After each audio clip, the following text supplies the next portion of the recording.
Word. ये होता है एक meaningful unit of letters.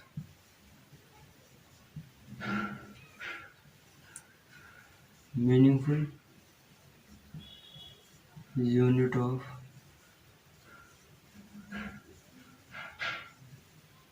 Letters.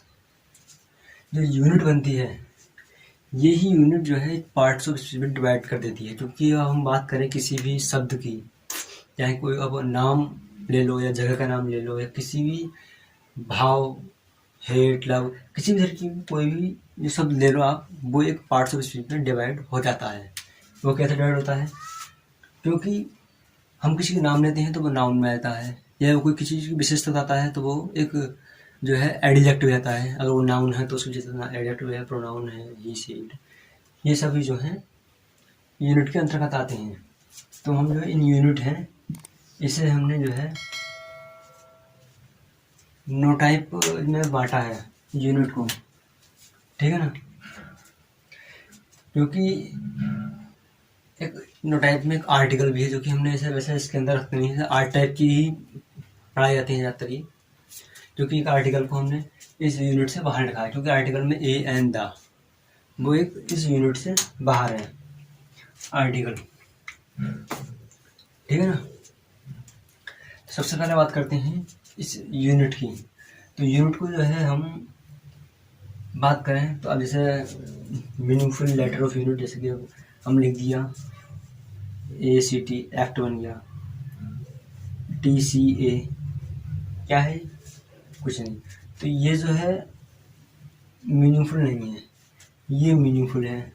या ये CAT, ये एक मीनिंगफुल है। तो ये मीनिंगफुल यूनिट ऑफ लेटर्स, मतलब शब्दों का ऐसा समूह जिसका कोई ना कोई अर्थ हो। तो ये जो है मीनिंगफुल यूनिट ऑफ लेटर्स नहीं है।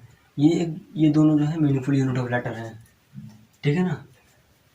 तो इन्हें जो है, अब जैसे कि ये एक्ट है, तो ये नाउन में देखो भाववाचक संज्ञा, मतलब जो कि अवस्ट्रक नाउन में आता है एक्ट। कैट एक एनिमल है, कॉमन नाउन। तो ये इस तरीके से किसी न किसी पार्ट्स ऑफ स्पीच में डिवाइड हो जाता है। अब बात करें हम यूनिट की, तो यूनिट को जो है हमने 8 टाइप में डिवाइड किया है। जो कि सबसे पहले की बात करते हैं हम नाउन, नंबर 2 है प्रोनाउन। नाउन जो है किसी वस्तु या किसी स्थान के नाम का नाउन होता है। प्रोनाउन किसी पर्सन व्यक्ति, जैसे कि ही, शी, आई, यू, भी, दे, सभी प्रोनाउन के अंतर्गत आते हैं। तीसरा है एडजेक्टिव।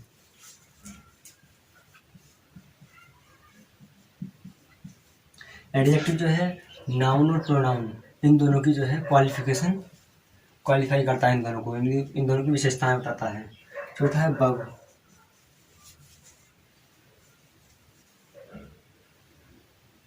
पांचवा लिखते हैं वो है एडवर्ब।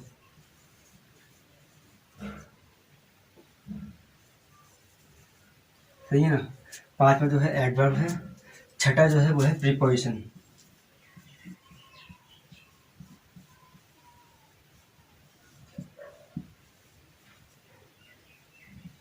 बात करें सात की, तो वो है कंजंक्शन।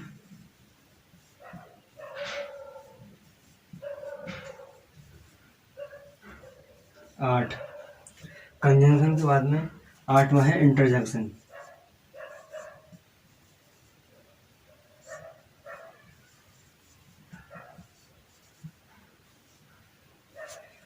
अब एक रह गया जो है आर्टिकल। आर्टिकल को में जब हम इसमें इंक्लूड करते ही नहीं, वैसे लिख देते हैं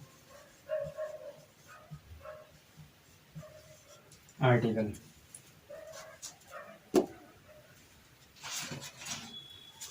बात करें नाउन की, तो नाउन है एक जो है नेमिंग वर्ड। नाउन क्या है? Naming word. प्रोनाउन जो है रिप्लेस अ नाउन।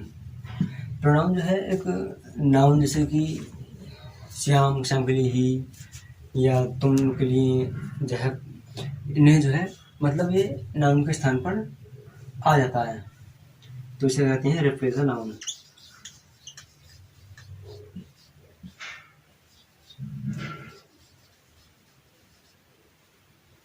तीसरा है एडजेक्टिव। एडजेक्टिव जो है नाउन और प्रोनाउन को क्वालिफाई करता है, तो हम इसे कहते हैं क्वालिफाई द नाउन और अ प्रोनाउन। ठीक है ना, क्योंकि ये दोनों की ही विशेषता बताता है।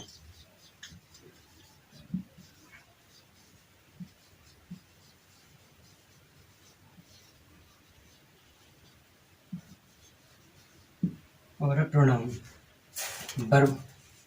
वर्ब जो है एक्शन वर्ड जो होते हैं वर्ब कहलाते हैं। एक्शन वर्ड जो कहलाते हैं वो वर्ब कहलाते हैं। एक्शन वर्ड वर्ड जैसे कि गो।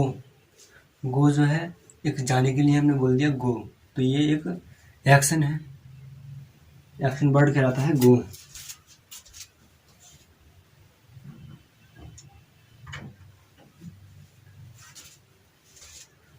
वो एक एक्शन वर्ड कहलाता है। तो इसी तरीके से जो भी हम काम करते हैं, स्लीप, वर्क है, ये सब एक एक्शन वर्ड है।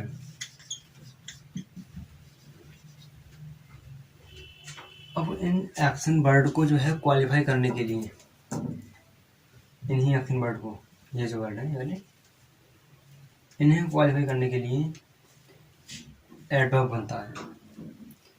Qualifier verb, adverb plus qualifier verb.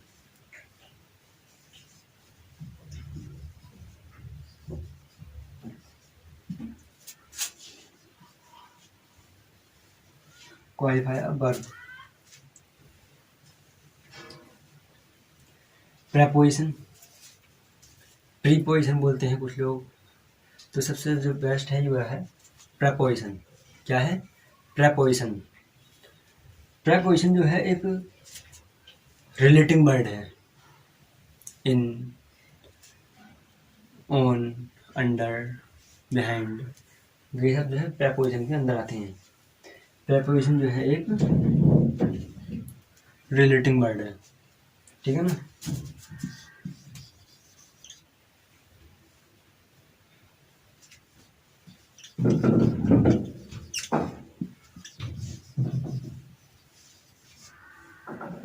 दूसरा है कंजंक्शन।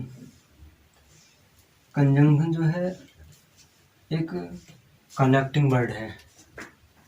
इफ या बट, ये सब जो है जो कि सेंटेंसेस को आपस में कनेक्ट करते हैं, ये सब कनेक्टिंग वर्ड ही कंजंक्शन कहलाते हैं, ठीक है ना। जो भी कनेक्टिंग वर्ड है वो सब कंजंक्शंस कहलाते हैं, ठीक है। तो देखते हैं कनेक्टिंग वर्ड।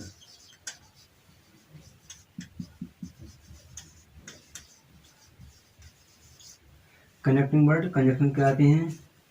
अब बात आती है इंटरजेक्शन की। इंटरजेक्शन जो होते हैं वो हैं एक सडन फीलिंग एक्सप्रेस, जो कि अचानक होने वाली जो घटनाएं हैं उन्हें एकदम व्यक्त करते हैं। हुर्रा, हुज्जा, फड़न, ओह, जो शब्द आते हैं वो सब इंटरजेक्शन के अंतर्गत आते हैं। तो मैं ये कहूँ sudden feeling express, sudden FEELING।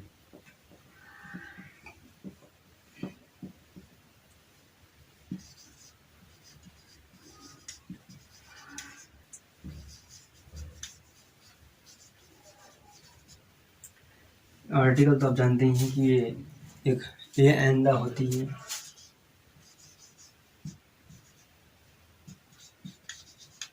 Article जो है एक प्रकार से बेसिकली फ्रिक्वेंसी बताते हैं, समझ रहे हो ना।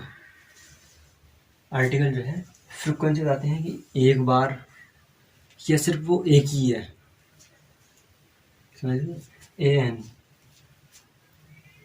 लाइक बात करें हम कि वह मंथली 20,000 रुपये खर्च करता है, वह एक मंथ में 20,000 रुपये खर्च करता है। जब वो एक महीने में 20 इन अ मंथ, यानी कि स्पेंड है कम है 20,000 rupees spend in a month. अब ये आ मंथ जो आया है ये यही बता रहा है कि हाँ ये प्रति महीना जो है 20,000 रुपये खर्च करता है। जब वह एक महीने में 20,000 खर्चता है तो बेसिकली बात है कि पिछले महीने में 20,000 खर्च करे होंगे, एक महीने में खर्च करता है 20,000 रुपये। तो ये बता रहा है कि प्रति महीने जो है 20,000 रुपये खर्च करता है। तो ये इस प्रकार की फ्रिक्वेंसी की बात था। ठीक है, ये थी बेसिक नॉलेज ऑफ वर्ड की। अब बात करते हैं फ्रेजेस की।